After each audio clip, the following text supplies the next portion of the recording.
sabi ko mga 70 o 80% ng pamilyang Pilipino, Hindi na kumakain sabay-sabay din. bukod doon, yung mga bata pa, ito yung pinakamas di magandang sitwasyon na nakikita ko eh.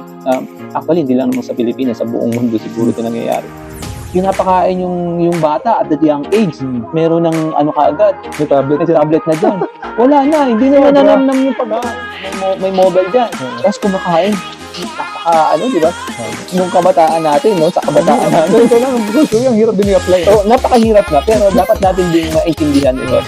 Yung kabataan natin, di ba? Alam natin to, pero ang hirap din i-apply. Yung practical Kasi ang sinasabi natin ngayon, computer age na, pero dapat i-control natin sila. Kasi tayo yung may karapat, yung merong authority to control. Yung mga bata, ma-addict lang ng ma-addict yan. Pero kung tayo mismo mga magulang, ay inaano pa natin sila, yung bang binubus pa natin, sige, para spoiled pa. Spoiled pa, ayan,